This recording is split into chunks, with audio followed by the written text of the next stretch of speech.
it's me, it's the Willing Old Pond Friends. Welcome to the Starfleet Universe On Call.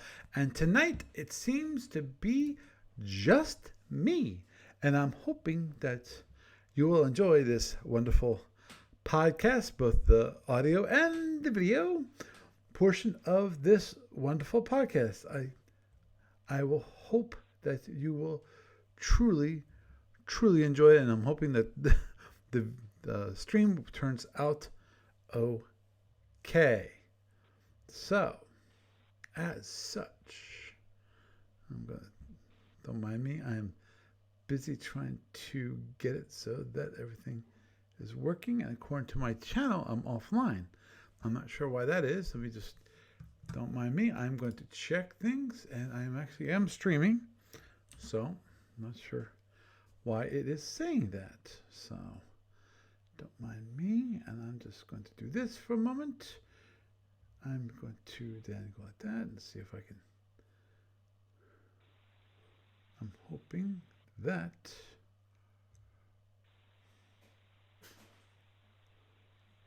Okay, cool. And nope, that's past podcasts. And definitely looks like it's me. Now the question is, it's still. I'm assuming it's still going. Okay, and hopefully it can keep going. Okay, sorry for that brief interruption there, because of I know that everyone would love to things to go off without a hitch. So, moving onward and forward to everything involved. There's two ships involved in the game that I'm going to be playing on Saturday. It's going to be the Romulan Tournament King Eagle. I'm kind of partial to the King Eagle. And then we have the Neo-Tholian Tournament Cruiser. It's just Tholian Tournament Cruiser, but it's Neo-Tholian because that is the actual architecture for the ship. Now, given this, obviously, this is a really tough battle for any ship, any plasma ship.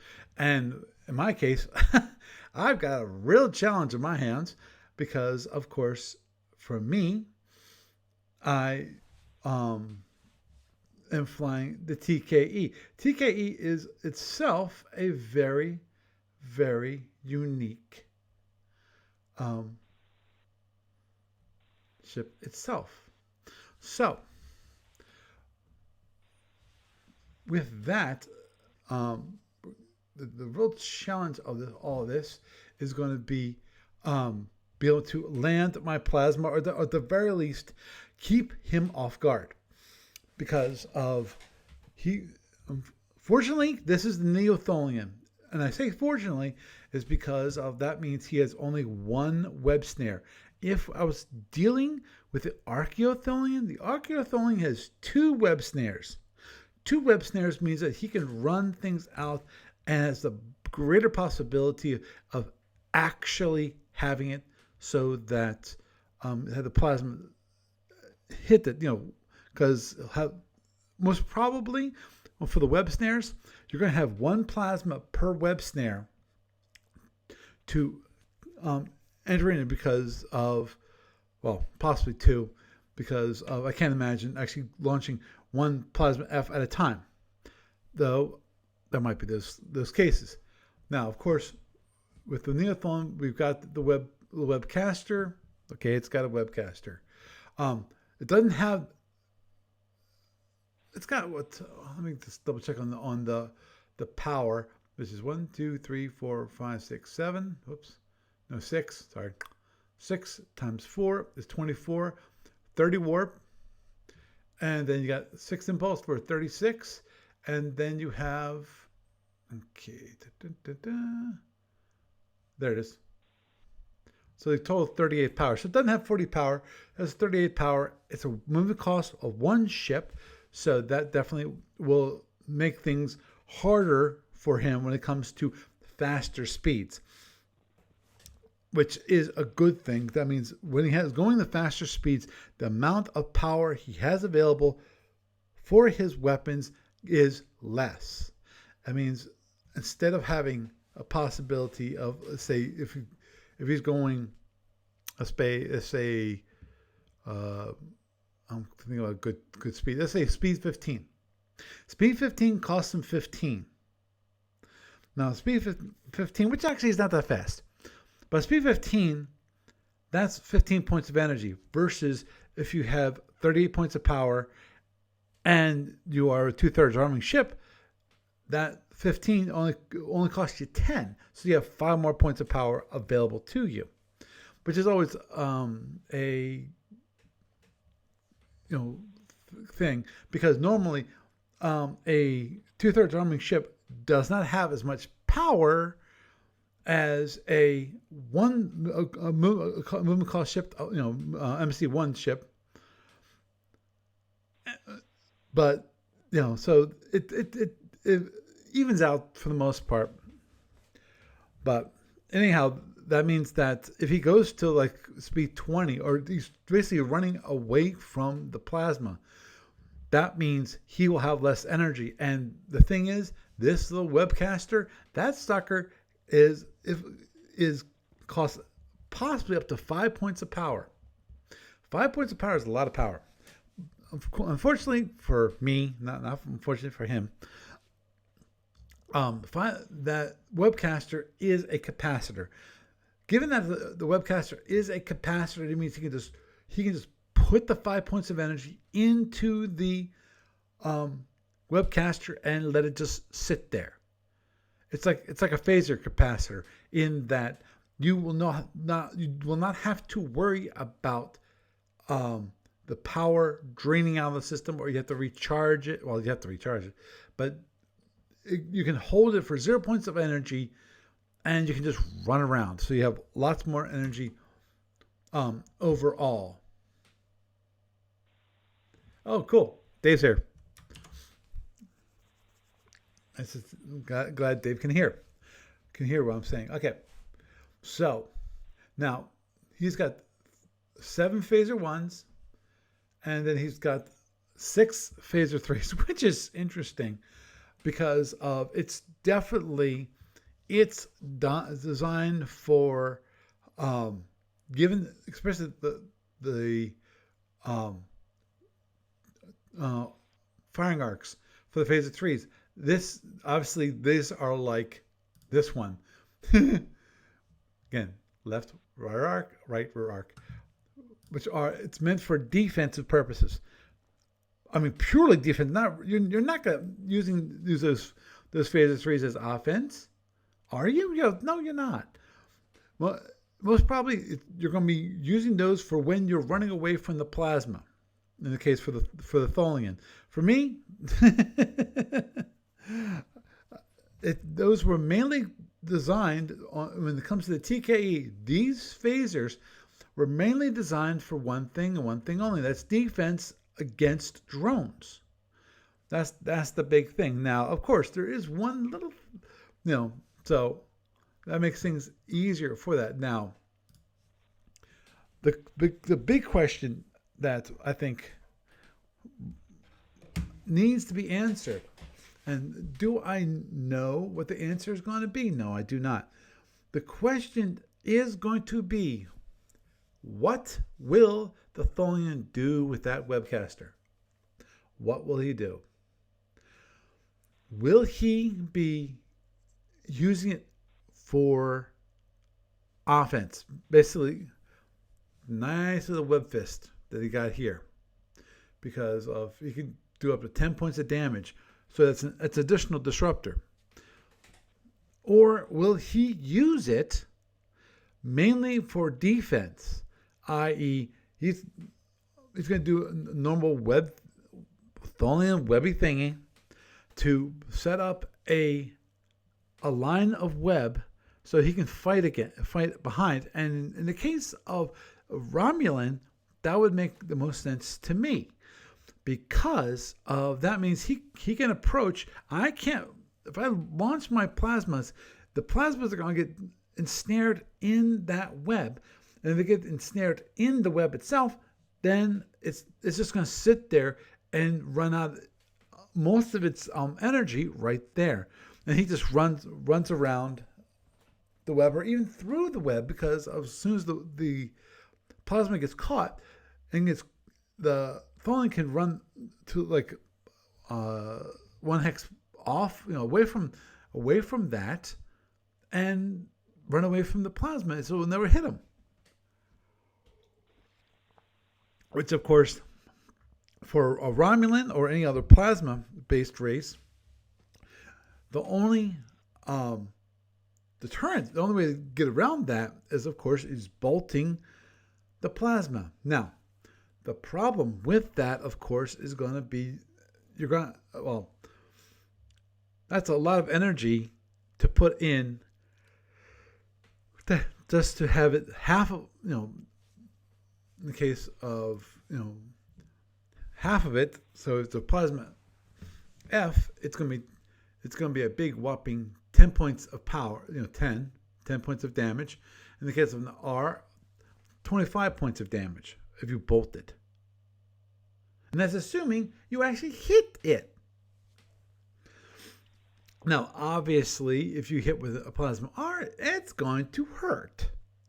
It can, for the most part, blast down the Tholian shield, which makes sense, which is fine.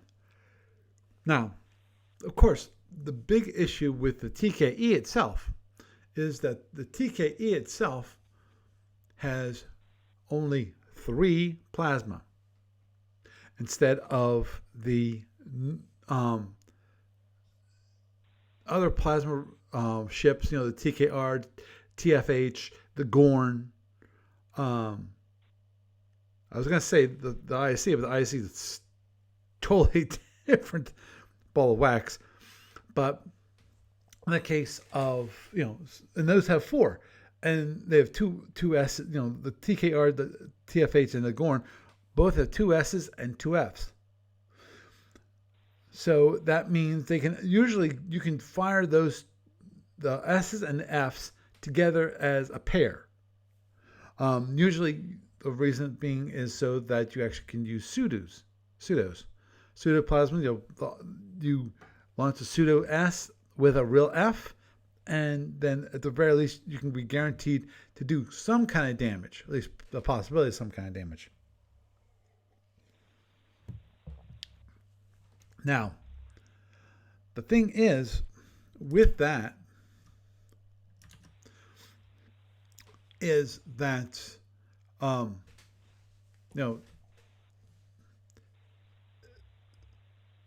means you always know that the F is going to be real, and therefore that's the one that usually the fire is going to be concentrated on. And then you might have to guess what kind of plasma the S is, whether it's a real or a pseudo.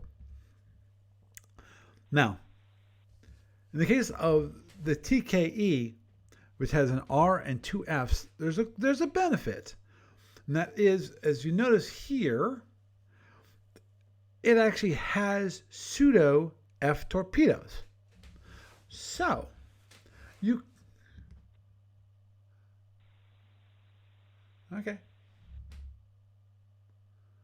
Okay, no problem. One of my peeps is saying hello on Twitch. So, hi, Mad Cow. So, given that there's certain things that can make even a Tholian kind of, yes, it's Russ, who's normally on talk show. He can't, doesn't have Chrome on his computer, so he can't really use it. Gotta love it. Okay, whatever. But anyhow, so you can actually launch 2 Fs, and your opponent will not know if they're both real, both fake, one real, one fake. You can play that guessing game with them. And of course, even a Tholian is really scared about an enveloping plasma R. A 100-point plasma. 100 points of plasma. in one dorp. It's a beautiful thing. Now, having that thing hit, that's a different story. Obviously, I think my guess is that the way the Tholian's going to probably play this. Now, I'm playing against Peter Bakia, so he's an excellent player. So I've got a real challenge on my hands because he's a rated ace. He's a rated ace. He's a multi-rated ace. Compared to me, I've got one rated ace card.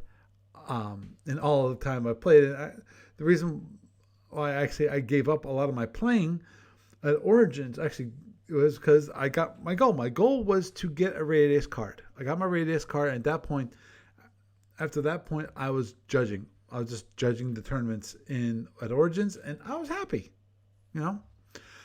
But anyhow, so my guess with tactics is that the Tholian is going to use the webcaster to lay down the normal Tholian web, probably in the W formation, which is standard positionally, not positionally, a standard tactic is to lay out the web in a W formation.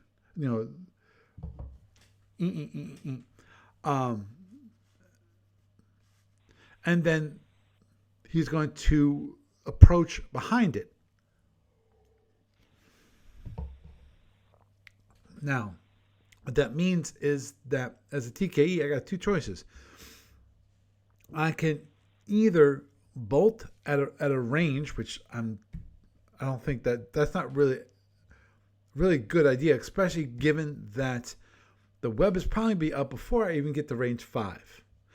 Because at range 5, that's when 0 to 5. See, that's when the bolt gets better, gets to maximum effect, which is range 5. That's 1 to 4 to hit, all the way out to 10, which is it's called the glory zone, because you got a 1 in it's the next bracket, and you got a 1-3 chance. You got a 50% chance of actually hitting with your bolt.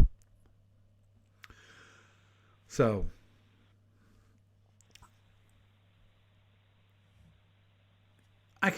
In theory, I could bolt like the Plasma R at range.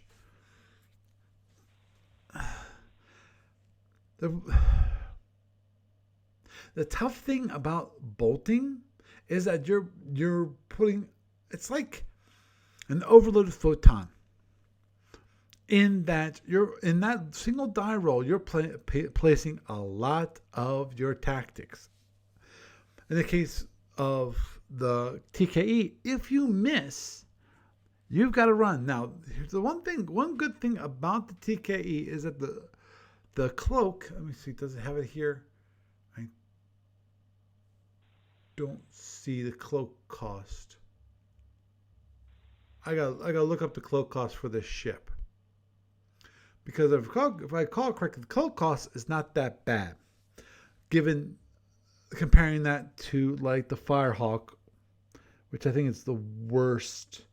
I think the best actually is the TKR. I think that is actually the one that can move the fastest under cloak. But so I can cloak, but the problem with cloaking against a Tholian, of course, is going to be that the web. Now, and I can easily be caught in the web because I have to go so slowly. So it might not be exactly the best idea to do. Now the question is whether he'd actually lay down the web just to ensnare me. Possibly, because one good thing about ensnaring me in the web would be to actually allow him to get a lock onto me, and then fires weapons without the doubling the range penalty. You still have the +5 penalty on range and you still have you have to roll for the amount of damage you do. Full, half, or quarter. I think I got that right. So cloaking is not an option that I currently see unless I actually knock out the webcaster. Now, if I knock out the webcaster, it changes the game tremendously, because what happens is that this ship turns into a very bad Klingon. Now, to knock out the webcaster is not exactly an easy thing to do, because of you've got the snare here, which protects the webcaster from actually being blown off the ship. So I first have to get through the shields, and that's going to be at least twice. In theory, it can be done. It can be done because of the whole Mizia thing. That would give me the best shot of taking out the webcast. Now, obviously, the big thing about that is that you have to be lucky. You have to be darn lucky. If I can be that lucky, if only doesn't have a chance. But again, that requires quite a bit of luck. So he's gonna probably come in, lay down his web. Now the question is, how do I respond? Do I still approach? Do I bolt? Do I try to go around the web, which is not always the greatest thing in the world, because of if I go around this way around the web, invariably his idea is not, because he does not want to commit to going one way or the other way on the web. What he wants to do is he wants to force me to commit to either going to the right side, left side, or come right at him. Now, coming right at him, that means I'm going to have to bolt if I'm going to plan on doing any damage whatsoever. Obviously, the good thing about it is that if I don't commit and he doesn't commit, there's only way for him not to commit. He has to come directly in. And coming directly in, what does he do? He exposes the shield number 1 to being hit. And overall, you want to avoid the shield number 1. In the case of the Tholian, you really want to avoid it, because firing the webcaster out the shield number 6, or shield number 2, it makes things a little more difficult. You can still do it. It just makes things a little more difficult if you have to fight behind.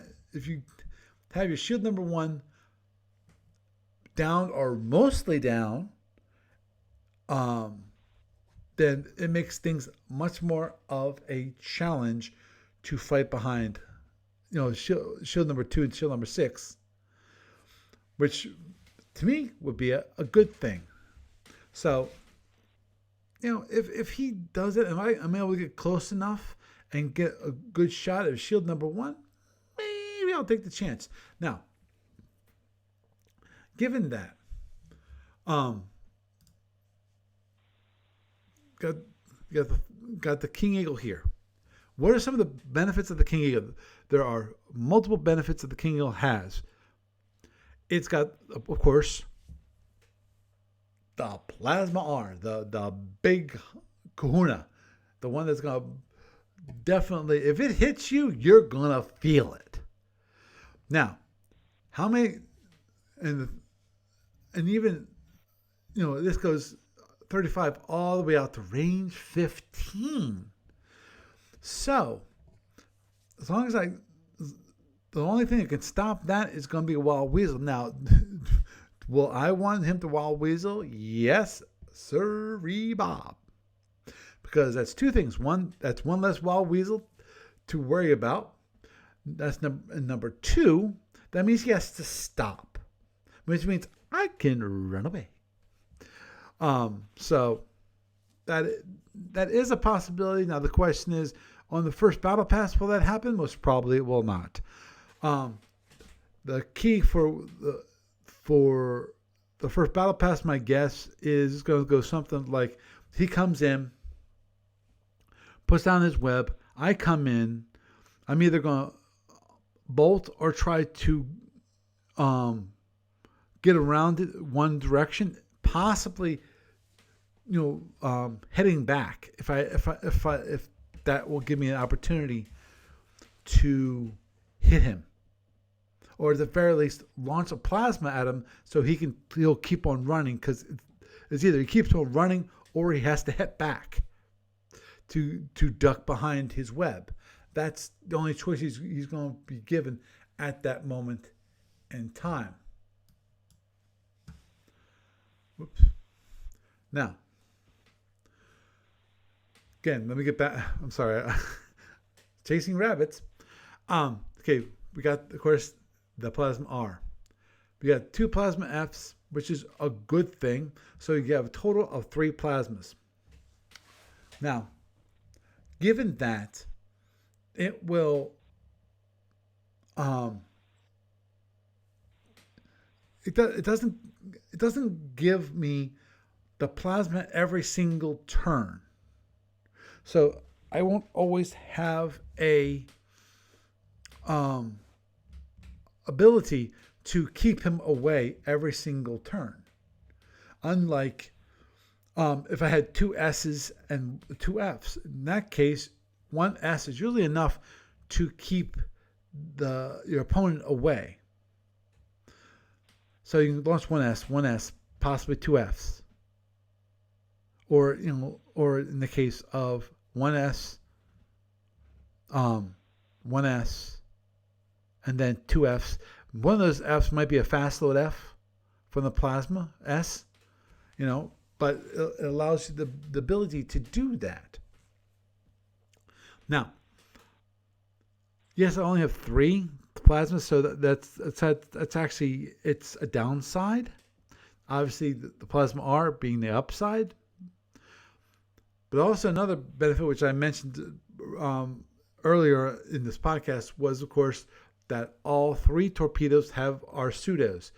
So that means you can, at least for the first 3 battle passes, have the possibility of having plasmas each turn for the first 5 turns. Now, obviously that means using the pseudos, and we'll just have to wait and see how that works. Now, the one thing to keep in mind about using a Plasma R is that most probably, to use a Plasma R, usually what you want to do is you actually want, if you don't plan on doing not shotgun, an enveloping plasma torpedo, then the best thing to do is to charge it as a Plasma S, hold it, because you can't hold an R because of this normal ship. The only thing that can hold an R, other than an X ship, is a base. So you can hold it as an S, and then what you can do is you can upgrade it to an R right before you launch it.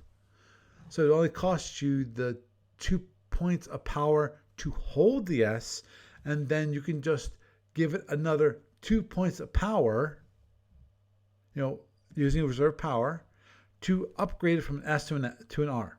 That's all you have to do.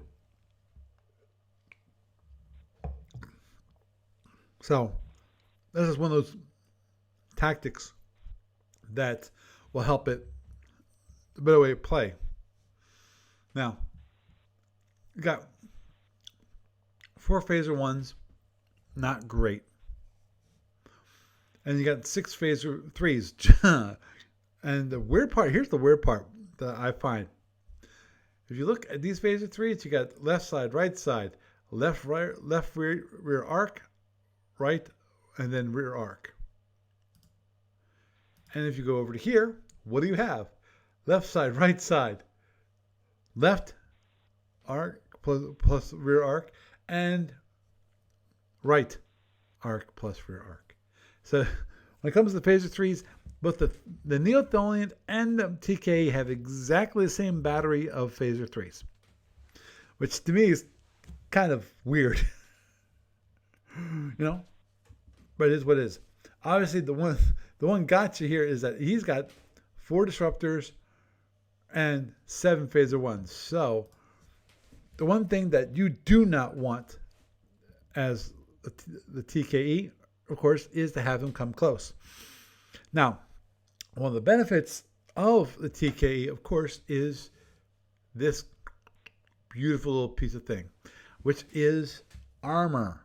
It's got 10 points of armor, which means that in one direction, for one instance, it's got a 40-point shield. 40 points. So in all directions, these are all 30 points. And that's another benefit of the TKE, which it's got even shields all around, 30-point shields all around. Now, if I was fighting a hydrant, I'd be in trouble because it makes it with equal shields all around against a hydrant. It makes it a lot more difficult just because of he just has to poke one, and then the hellbores automatically all get the half of the damage goes directly to that shield.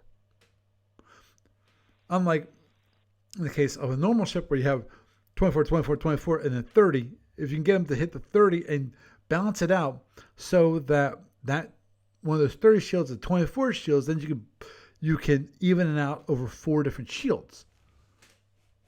So it makes things a lot better. Now, to be honest, I don't think there's many people that actually am able to do that. It's really difficult, and in some cases, you have to be lucky because it comes down to the amount of damage that he actually puts towards your ship. Now, given that, 30 around, so that means it doesn't matter what arc he hits. Obviously, the TKE, I don't want the Tholian hitting my shield number 1. Because if he hits the shield number 1, it makes it really hard to launch your FA. The fire arc plasma R. And again, fortunately, I don't have it's not against the Hellbore. He doesn't have a Hellbore, so that makes things a little bit easier there. But in any case, makes it really hard. So that's definitely one thing I want to avoid. I want to avoid my shield number 1 going down, which makes, of course, that approach that I mentioned earlier for the turn number 1 something that I might want to avoid myself, because if the Neo-Tholian, if he overloads his disruptors and I come within range 8. Now, fortunately, he doesn't have a UAM, so even if I get out here, it's a 1 to 4 to hit. It's only 6 points of damage, but it's still, if it's damage, I can deal. If it's down, that makes it a little more difficult. Because that means I actually have to definitely repair the shield to have some kind of reinforcement, because you can't do that many times. But the turn 1 battle pass I was talking about, where I come directly in, he comes directly in, so I get his shield number 1. Well, he can get my shield number 1. That's not exactly a good thing, especially if he has his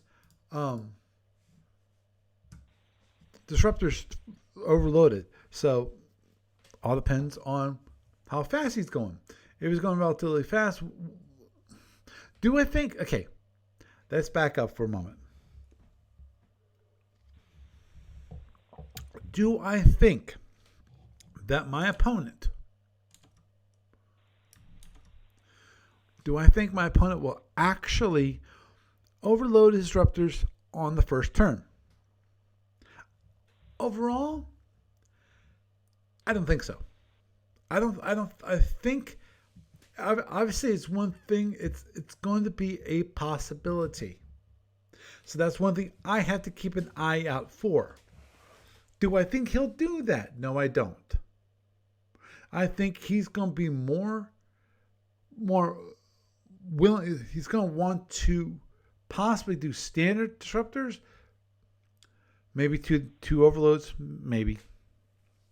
But overall, I think he's going to keep up his speed, so that he can, if he can, he's going to try to corner me. Not the first turn. That's the first battle pass is only a setup for the next battle pass. It's only or just to continue on to turn 2. Now, then it's assuming that we actually have a battle pass on turn 1, because that's not always the case. Now, the big thing here is going to be, when it comes to the battle pass, is on turn 2, what do I do? Depends upon what he's been doing, because obviously one of those benefits of the King Eagle is that these plasmas are LPRP. So that means that if he chases me and I have not launched my plasma Fs, probably I will not be, but if I don't, he still has to basically fire against them and either and reduce the amount of strength for them, and then have them hit on a side shield. And especially if I can really do damage to the shield number 1, that makes it a little more difficult for him to chase after me.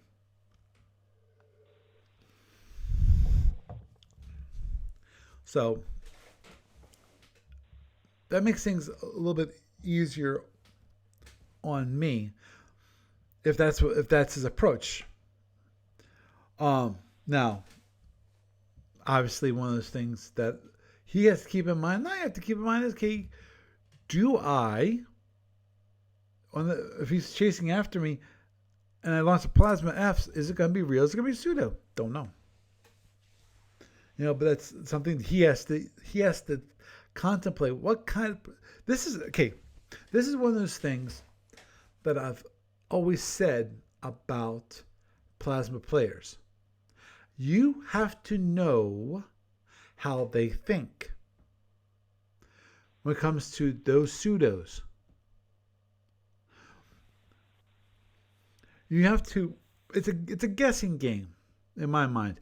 You have to know what makes that person tick, because of that gives you a better feel for whether that plasma is going to be real or not. Because obviously, if you're going to go purely by logic,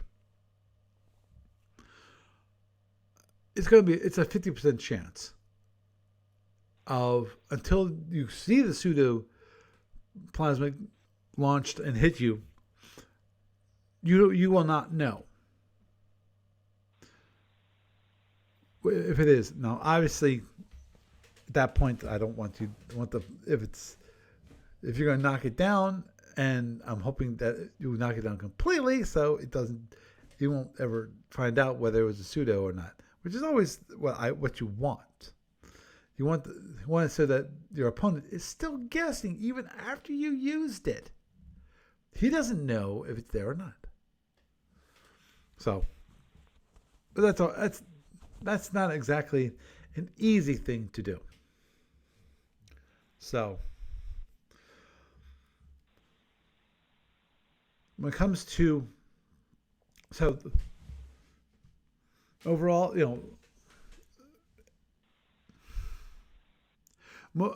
first battle pass, I have to see how he actually works it. If he does a standard Tholian approach, then I might have no choice. I might have to actually bolt the plasma R. So that, and then if I miss, I'm in trouble. If I hit, then I've got a good shot. Now the question is, if I don't take the shot, let's say that I hold my plasma. I decide that I can't take the chance on bolting. If I don't bolt and don't take that chance, let's say that okay, let's say that let's first say if I bolt and it hits, I'm in good street. If I miss, that means my plasma R is gone. I still have my 2 plasma Fs at that point, so I still have a chance of holding them off while I'm recharging my R. Now, the one thing that I want to bet you that I will not be doing, I will not be cloaking, because of that's just asking to die because of his webs. Not just the webcaster. The webcaster makes things more difficult because of it can cast more than 2 hexes. In the case of course, the web snares. In the case of the snare, it can actually produce 2 points of hex. In which case, the reason why you do it doesn't even have to be that strong. In the case of the 2 hex snare, it's 5 points. It's a 5 strength web. And that's all you need, because the only reason that you do it at all is you are trying to get the Romulan, force him to give you a shot of reacquiring lock-on. And that's why you do it. Now, which is, in that case, the whole benefit of cloaking goes out the window for the most part.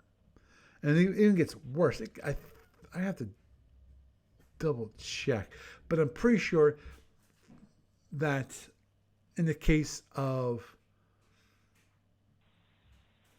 if he gets a cheese lock on, then at that point he can tractor me. And if he tractors me, then I think at that point he can retain lock on no matter what.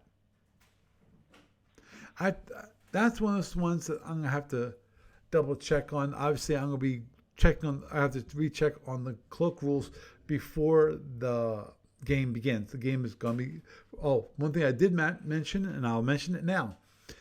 I mentioned it in the news portion. So if you listen to the news portion, you might have heard it, which is 1 o'clock Saturday. That's when we're playing. At least that's the plan. Now, there is the possibility that we will not be playing because of the whole honeydew thing. For him, not for me. My wife actually is going to be out of town. She's going to be down in Philly, helping our daughter with her craft show. So, anyone who's going to the Philly craft show this weekend, you will probably you'll have an opportunity to meet up with my wife and my daughter. So, if you do, say hello. She makes beautiful pieces, so please. Now,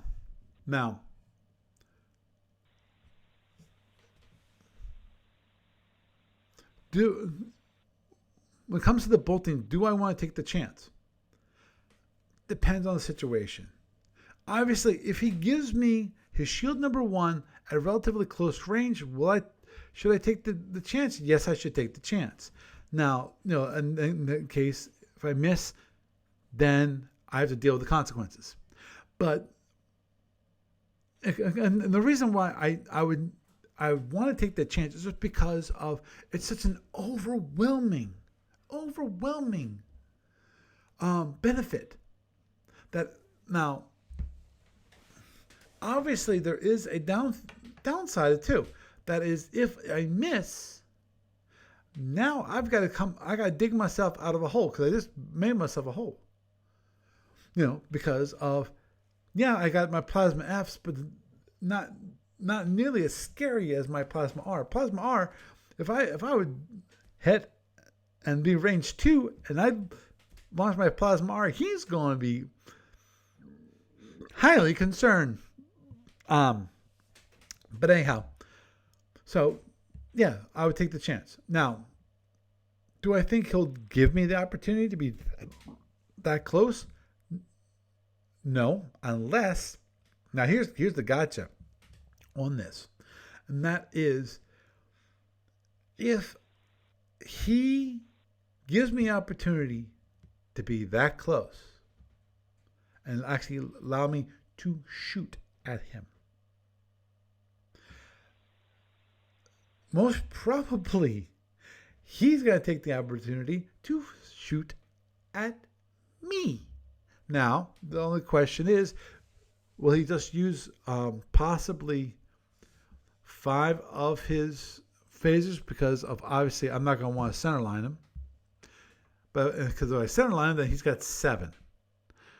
Now, if it's range 5 and got 7 phaser ones, they can do up to 35 points of damage.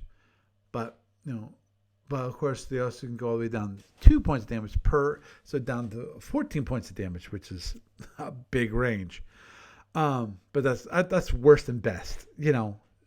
Obviously it's going to be somewhere in the middle. And of course, if he has disruptors all charged up, that's my concern.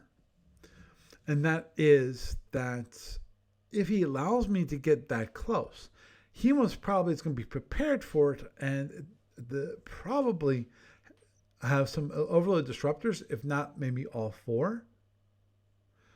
The question is, what is going to be his, well, I know what his battle plan is when it comes to movement and the webcaster. That I feel pretty confident about what he's going to be doing. Now, it's the big questions are still up there. Will he come right in, and give me the shot? It's possible he might give me the shot just to put me in that hole. He's going because most probably it's going to be a 50-50 shot. If it's a 50-50 shot and he gets the 50% that he wants, that means me missing, he's going to be ahead. But if I hit, I'll be ahead. So, the question is, does he feel lucky? After that, I think the way the game's going to be going is that I don't think he's going to use the webcaster each turn. He might. I doubt it. Most probably he's going to use it for the major battle passes is what he's going to use it for. That he might use, well, if he's chasing me around, that means that I'll probably have to launch my plasma Fs at him, and just to keep him on guard and keep him on the defensive. Sometimes pseudo, sometimes not. I'll have to wait and see. Obviously, the big issue with launching a real at first is that I can't use my pseudo for at least another 3 turns. From that too, because if I do, then he knows it's going to be pseudo and so forth. And I one thing that I do know is that Peter's a good player, and I'm willing to bet he's going to track that kind of stuff. So I can't, take that chance that, he forgot when's the last time I actually launched a real, was the last reel, and of course the client helps in that regard too. So let's wait and see. And most probably it's going to be like most games, it's going to be a run and dodge. I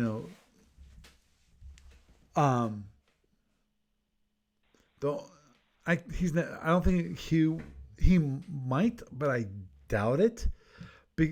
Is he might chase me at a slower speed, but I don't see him ever really letting up when it comes to attacking. He's gonna be a very, the way I see it is that he's going to, most part, he's going to keep the heat on, because of, I don't have that many weapons compared to him. I've got the 3 plasmas, I've got the 4 phaser ones, and I've got the 6 phaser 3s. Now, obviously, the good thing about the phaser ones here is that they're FAL and FAR, which means that I can, at the very least, for the right side and left side, I can fire 2 phaser ones at them. That won't do much when it comes to hurting, but it will keep him honest, especially in the case of if I really do a good number on his shield number 2 or shield number 6. Obviously, shield number 1 too, but I'm willing to bet that shield number 2 or shield number 6 are more likely to be candidates that he's going to give to me, so that he can still fire his webcaster, and he can still fire his webcaster and still have that shield number 1 to fire behind, but also to so that right, the stay behind, so that my phaser ones, I can use them, because he'll probably expose the shield number 2 or shield number 6. Whether it will be his damaged ones, I don't know, but at the very least, it'll keep him honest. In the case of, obviously, the plasmas, if he has a bad shield, he's going to keep that shield probably away from me, or at the very least, he's going to want any plasma F that I launch to hit against his fresh shield. So that's good. Now, the one thing that he has to keep in mind is something that I so wish they'd give me the full nuclear space mine, the 35 pointer. That would be awesome. But I can't. And the problem is that I got the T-bomb, and this T-bomb is not, you cannot do it hidden, which I would love to give me the ability to drop it out the hatch and have it hidden deployment, because I'm not transporting it. Therefore, in that case, I might be able to place it out, roll it out the hatch and have him do that. But I have the 10 pointer, so that that can, especially if he's getting close behind me, what can force him to do is I can force him to extend the range by at least 1 hex, because of my experience with T-bombs and the Andromedas. Andromedas, you can do the same thing. Is that now, obviously, when you transport it, that T-bomb can be placed a lot better. And of course, the big issue with dropping it out the hatch is that you have to be at least 2 hexes away for it to be activated. So that if he is closer than 3 hexes, you're in trouble. Of course, if he's gotten it in closer than 3 hexes, you're in trouble anyway. Because by that time, I'd hope, in my case, I definitely would launch at least 1 plasma, if not 2. The whole idea is to keep him at bay, keeping him so that he doesn't want to get too close, because of, if he can still follow me, but if he gets too close, obviously the plasma comes a lot faster and a lot sooner. Now, the tough part about the plasma Fs is that he's got those 7 phaser ones, and so 7 phaser ones can easily obliterate the plasma Fs. But if he has to do that, obviously the benefit of that is that he's going to use up the 7 points of power of energy that he might have been, and then he gets to recharge them. That which gives me an energy advantage for the next turn. Obviously, I'll have to recharge. If I launch plasmas, I'll have to recharge them. Big surprise. But the amount of power this ship has is not bad. You've got your 36, and then I think is that it. There's the APR. Okay, it's got 37 points of power, so it's got only 1 point of power less than the Neo-Tholian. Of course, the thing is, this has seeking weapons versus direct fire weapons. That's going to be the big difference.